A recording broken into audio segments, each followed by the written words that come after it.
श्रीराम जय जय राम. 1 मे. कोणत्याही कृतीत हेतू शुद्ध पाहिजे. तमोगुण हा तिन्ही गुणात जास्त जड असल्याने त्याचा परिणाम या जगामध्ये लगेच दिसून येतो. दुष्टबुद्धी हा तमोगुणाचा परिणाम आहे. परंतु भगवंताच्या नामाने बुद्धी शुद्ध करण्याची सोय माणसाच्या ठिकाणी आहे. यासाठी पुष्कळ नामस्मरण करावे, म्हणजे सत्वगुणाचा उदय होतो आणि बुद्धी शुद्ध बनते. देहाला कष्ट दिले म्हणजे भगवंत वश होतो हे काही खरे नाही. तसे जर असते तर रस्त्यात उन्हामध्ये खडी फोडणाऱ्यांना भगवंत लवकर वश झाला असता. भगवंताचे लक्ष आपल्या देहापेक्षा मनाकडे असते. आपल्या मनामध्ये प्रापंचिक हेतू ठेवून भगवंताच्या नावाने उपवासासारखे कितीही कष्ट केले तरी ते पाहून लोक फसतील, पण भगवंत फसणार नाही. आपण जसे बोलतो तसे वागण्याचा अभ्यास करावा. परमार्थामध्ये ढोंग फार बाधक असते. प्रापंचिक गोष्टीकरिता उपवास करणे ही गोष्ट मला पसंत नाही. उपवास घडावा यात जी मौज आहे ती उपवास करावा यामध्ये नाही.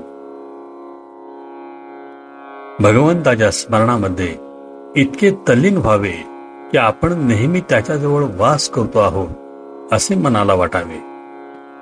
मग देहाने अन्न खाल्ले म्हणून कुठे बिघडले? याउलट आपल्या चित्तात भगवंताचे नाम नसताना आपण देहाने पुष्कळ उपवास केले तरी अशक्तपणाशिवाय दुसरे काही पदरात पडणार नाही. काही लोक वेडे असतात. त्यांना आपण उपास तापास कशासाठी करतो आहोत हेच समजत नाही. कोणत्याही कृतीला वास्तविक मोल तिच्या हेतूवरून येते. हेतू शुद्ध असून एखादी वेळी कृती बरी नसली तरी भगवंताच्या घरी चालते, पण हेतू चांगला नसून कृती मात्र फार चांगली असली तरी भगवंत त्यापासून दूरच राहतो. माणसाने केलेला उपवास निष्काम असून तो केवळ भगवंताच्या स्मरणात राहावे म्हणून केलेला असला तर फारच उत्तम आहे. निष्काम कर्माचे फार फार महत्व आहे.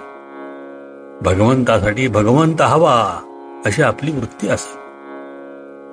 किंबहुना नाम घेत असताना प्रत्यक्ष भगवंत समोर उभा टाकला आणि तुला काय पाहिजे असे त्याने विचारले तर तुझे नामच मला दे हे त्याच्याजवळ मागणे याचे नाव निष्कामता होय.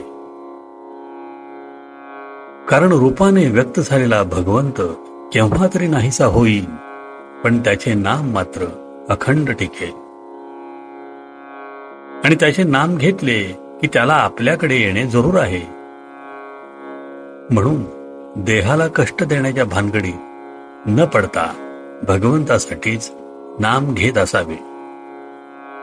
त्याची कृपा झाल्याशिवाय राहणार नाही. आजचे बोधवचन. जेथे नाम तेथे राम हा ठेवावा विश्वास. कृपा करील रघुनाथ खास. श्रीराम जय जय राम. जयाचा जनी जन्म नामार्थ झाला, जयाने सदा वास नामात केला. जयाच्या मुखी सर्वदा नाम कीर्ती, नमस्कार त्या ब्रह्म चैतन्य मूर्ती. जय जय रघुवीर समर्थ.